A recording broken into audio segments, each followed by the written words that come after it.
जय हिंद दोस्तों।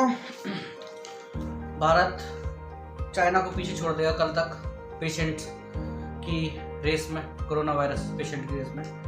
अच्छा नहीं है ये भारत के लिए, लेकिन जिस तरह से फैल रहा है एक सैड सिचुएशन है। लेकिन टेस्टिंग भी अच्छी हो रही है, 20 लाख से ऊपर टेस्टिंग हो चुकी है, 2 मिलियन टेस्टिंग। तो वैसे तो बहुत कम है, क्योंकि देखा जाए तो अमेरिका में 1 करोड़ से ऊपर की टेस्टिंग हो चुकी है, 10 मिलियन टेस्ट हो चुके हैं। तो भारत में कम है, लेकिन ये दिनों दिन बढ़ते जा रहे हैं। पर डे 1 लाख से समथिंग टेस्ट हो रहे हैं, तो बहुत अच्छी बात है भारत की। आज का टॉपिक है आत्मनिर्भर भारत, जो कि मोदी जी ने बोला 20 लाख करोड़ रुपए का उन्होंने पैकेज अनाउंस किया भारत के लिए। लगभग 285-286 मिलियन रफली होता है। कुछ पहले अनाउंस कर दिया था जो राशन कार्ड होल्डर्स हैं और गरीब जनता उनके लिए, जो 80 करोड़ गरीब जनता उनके लिए, तब लगभग 22 से 23 बिलियन डॉलर का किया था, और अब 285 बिलियन डॉलर, यानी कि उसमें मिक्स हो जाएगा वो। तो लगभग रफली कहा जाए तो 260 बिलियन डॉलर का भी उन्होंने जो पैकेज अनाउंस किया है। उसकी बात हम बाद में करेंगे। फिलहाल हम बात करेंगे आत्मनिर्भर भारत की। उन्होंने एक टर्म यूज किया था, आत्मनिर्भर भारत। तो आत्मनिर्भर भारत क्या होता है? ऐसा भारत जो खुद पर निर्भर रहे, जो दूसरों पर निर्भर नहीं रहे। अभी मैं आपको एक एग्जांपल देता हूँ। भारत अभी तक जो कोरोना वायरस का जो पीपीई है, यानी कि पर्सनल प्रोटेक्टिव इक्विपमेंट, ये होता है डॉक्टर्स के यूज़ के लिए, जो कोविड-19 से उनको बचाता है, पेशेंट को ट्रीट करने में मदद करता है। उसमें ग्लव्स होते हैं, सूट होता है, मास्क होता है, हेड गियर होता है, पूरा सूट होता है। तो ये भारत में पीपीई अभी तक बन नहीं रही थी, यानी कि आज से लगभग 1 महीने 5 दिन, 1 महीने 7 दिन आप कह लीजिए, 5-6 हफ्ते पहले। लेकिन अब भारत लगभग 2 लाख पीपीई किट्स अब जो है प्रोड्यूस कर रहा है। तो ये एक बहुत बड़ी बात है, बहुत अच्छी अचीवमेंट है। और हमें ये सोचना चाहिए कि ऐसी सिचुएशंस के लिए आगे तैयार रहे हम, क्योंकि पेंडेमिक्स तो अब आते रहेंगे, क्योंकि जिस हिसाब से मानव कंज्यूम करता है चीज़ों को, कुछ पता नहीं है कब भी क्या पेंडेमिक आ जाए। तो ये तो एक छोटा सा एग्जांपल हुआ। दूसरा एग्जांपल मैं बताऊँ आपको। अभी जैसे भारत दवाई बना रहा है हाइड्रोक्सीक्लोरोक्विन, जिसका बोला जा रहा है कि अमेरिका या अलग अलग देश उसको कह रहे हैं कि ये मैजिक दवाई है, या इससे सब कुछ ठीक हो जाएगा, या जो है जबकि मलेरिया का ड्रग, बट बोल रहे हैं ऐसा कि ये हो सकता है। अब भारत दुनिया की फार्मेसी है इन टर्म्स ऑफ दवाइयाँ। कैसे है? क्योंकि मैं बताऊँ आपको कि भारत में दवाइयाँ बनती हैं और एक्सपोर्ट होती हैं, डिस्ट्रीब्यूट होती हैं, पूरी दुनिया में एक्सपोर्ट होती हैं। लेकिन भारत में एक चीज़ की बहुत कमी है, API, एक्टिव फार्मास्यूटिकल इंग्रेडिएंट। अब एक्टिव फार्मास्यूटिकल इंग्रेडिएंट क्या होता है? ये होता है रॉ मटेरियल दवाइयाँ बनाने के लिए। फिर चाहे वो एक हाइड्रोक्सीक्लोरोक्विन हो, एक नॉर्मल पैरासीटामोल हो, उसके लिए लगभग 85%, मैं रफली 85% बोल रहा हूँ, पूरा फिगर तो मैंने अभी पढ़ा नहीं, बट 85% के समथिंग जो फिगर है वो भारत आयात करता है चीन से, यानी कि इम्पोर्ट करता है जो भी रॉ मटेरियल दवाइयों का। तो अभी हुआ ये कि अब चीन धमकियां दे रहा है कि हम आपका जो आपका एक्सपोर्ट है जो चीन से आएगा भारत में, वो बंद कर देंगे API का। तो ये भारत के लिए एक बड़ी असमंजस की स्थिति है कि अभी चीन का विरोध किया जाए, क्या किया जाए, तो कुछ समझ में नहीं आ रहा है। इसलिए मोदी जी ने आत्मनिर्भर भारत का एक कॉन्सेप्ट उन्होंने यूज़ किया है। अब हुआ ये कि अभी अमित शाह जी ने, होम मिनिस्टर जी, उन्होंने बोला है कि जो कैंटीन्स होती हैं आर्मी की और अलग अलग जो जवान होते हैं और CRPF वगैरह, हर कैंटीन में अब भारत के जो सामान है वो यूज़ किया जाएगा। यानी कि विदेशी कंपनियों का जो सामान है वो हटा दिया जाएगा और उनका यूज़ है। कम से कम 50 लाख ऐसे जवान हैं जो कि पैरामिलिट्री फोर्स के हैं या आर्मी के हैं, BSF के हैं। इन सब की कैंटीन्स में अगर होगा ना, तो वो भारत का सामान होगा, यानी कि भारत में बना सामान होगा, मेड इन इंडिया होगा। मेक इन इंडिया प्रोजेक्ट के तहत जो भी चीज़ें बनी होगी और भारत में बनी कंपनियों का ही होगा। भारत मतलब ये जो 50 लाख जो लोग हैं वो भारत के बाहर पैसा नहीं भेजेंगे कम से कम। तो ये उन्होंने प्लेज लिया है और ये बहुत अच्छी बात है।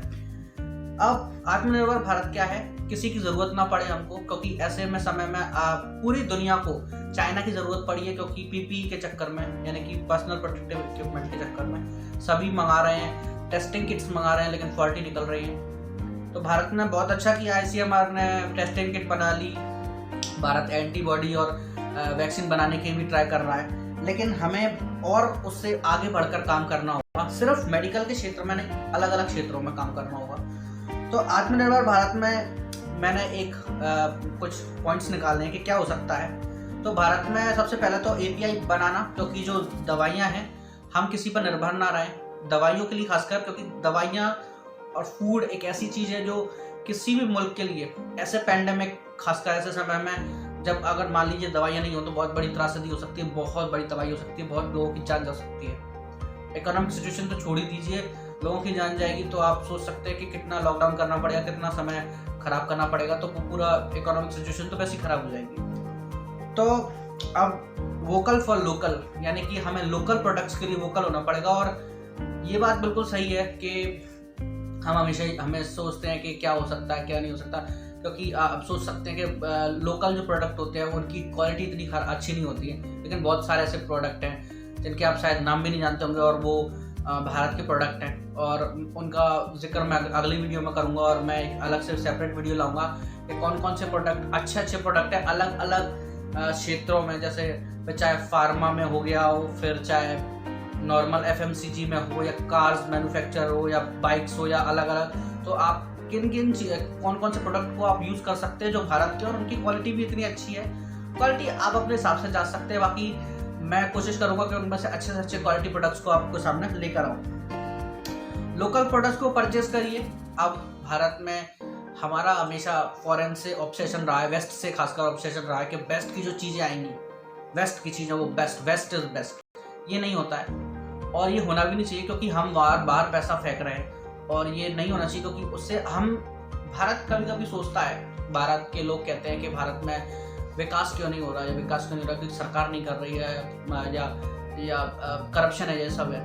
अच्छी बात है, आप सब लोग ये बात बोलते हैं, करप्शन की बात करते हैं, अलग अलग चीज़ों की बात करते हैं, लेकिन भारत के लोग भी एक योगदान दे सकते हैं उस चीज़ में कि भारत के लोकल प्रोडक्ट खरीदें। लोकल प्रोडक्ट्स खरीदेंगे तो भारत का जो पैसा है वो भारत में ही रहेगा, उससे भारत और आगे बढ़ सकता है, और जो लोकल दुकानदार हैं, लोकल जो लोग हैं, उनको उससे बढ़ावा मिलेगा।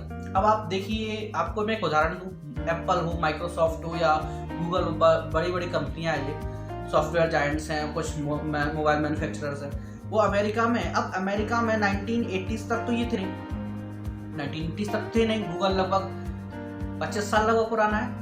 अब माइक्रोसॉफ्ट कितना है, 35 से 40 साल पुराना है। एप्पल कितना है, 35 से 40 साल पुराना है। तो उस समय अब उन्होंने शुरुआत कहाँ से की थी, एक गैराज से। ठीक है, मान लिया मैं ये कहूँगा कि उन्होंने, उनकी बहुत अच्छी क्वालिटी है, सब कुछ है, लेकिन हम फोर्स कर सकते हैं अपने लोकल वेंडर्स को या लोकल जो मैन्युफैक्चरर्स हैं उनको बोलने के लिए कि नहीं, हमारे लिए हम 2 रुपये आपको ज़्यादा देंगे, आप हमें अच्छा प्रोडक्ट दीजिए। तो उन्होंने भी कहाँ से स्टार्ट किया था, एप्पल ने एक गैराज से, गूगल ने एक छोटे से, अमेजोन एक छोटे से बुक स्टोर था, यानी कि बुक्स पहुँचाते थे अलग अलग जगह, और वहाँ से स्टार्ट होके, और आज दुनिया का, उसका जो मालिक है जेफ बेजोस, दुनिया का सबसे बड़ा अमीर व्यक्ति है।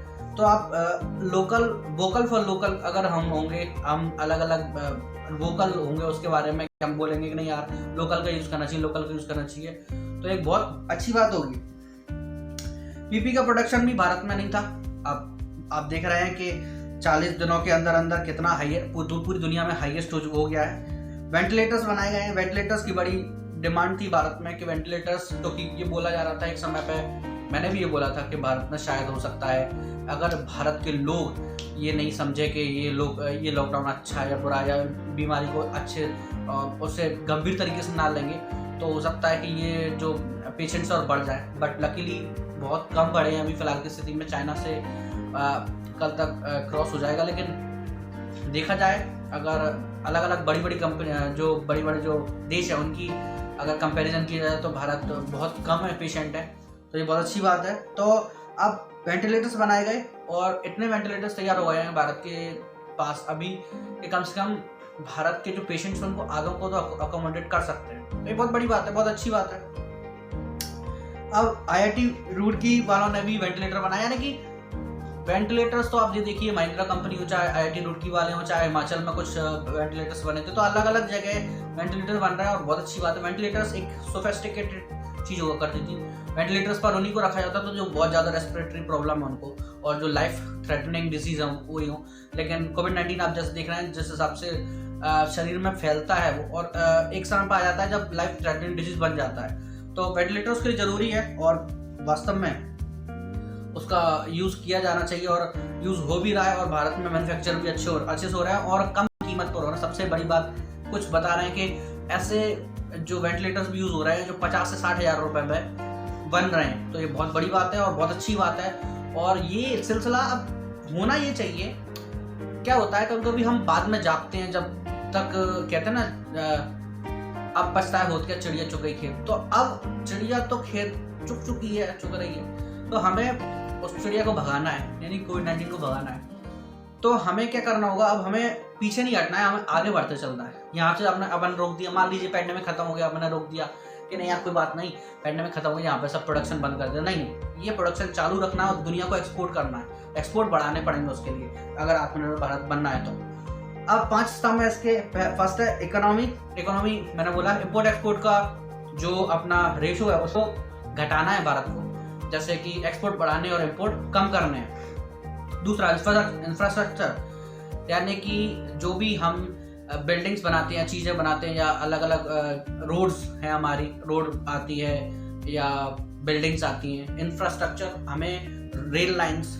भारत में अगर मालगाड़ी का देखा जाए तो 30 से 35 किलोमीटर पर आवर की स्पीड से दौड़ती है और अलग अलग देशों में छोटे भी। अब जैसे एक उदाहरण मैं आपको देता हूँ कि चाइना से कंपनीज निकल रही हैं कोविड-19 के डर से, उसके बाद के और अलग अलग जो देश है जैसे जापान है या अमेरिका है, ये लोग कह रहे हैं कि हम आपको पैसा देंगे, आप तो अपने घर में ही बनाइए, यानी कि अमेरिका में बनाइए या जापान से कंपनियां, यानी कि जो चाइना से कंपनियां जो जापान जा रही हैं, तो हम आपको 2 बिलियन 3 बिलियन डॉलर देंगे, लेकिन आप जापान में फैक्ट्री लगाइए अपनी। तो हो क्या रहा है, भारत में कंपनियां आ रही हैं, कुछ आ रही हैं कुछ नहीं आ रही हैं। क्यों नहीं आ रही? क्योंकि इंफ्रास्ट्रक्चर अच्छा नहीं है, यानी कि गुड्स को पहुंचाने का, ट्रांसपोर्टेशन का, ये सब चीज़ें अच्छी नहीं है।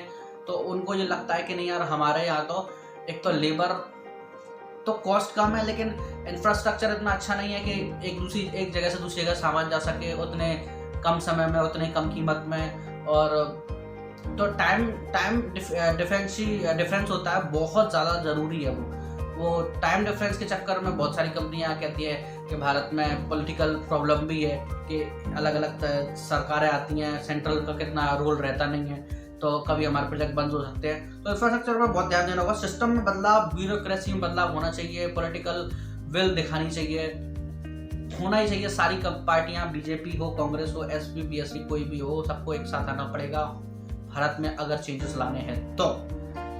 डेमोग्राफी, भारत की डेमोग्राफी आप देख रहे हैं कितनी वाइड है और कितनी मतलब डिफरेंट है, कितने डिफरेंसेस हैं। नॉर्थ ईस्ट का युवा अलग है, साउथ का अलग है, नॉर्थ का अलग है, लेकिन ये भारत है और भारत एक साथ मिलकर रहता है। तो डेमोग्राफी में जो चेंजेस है उस हिसाब से हम काम बांट सकते हैं या काम अलग अलग काम ले सकते हैं। युवा शक्ति है भारत में और बहुत ज़्यादा पोटेंशियल है, बहुत ज़्यादा टैलेंट है।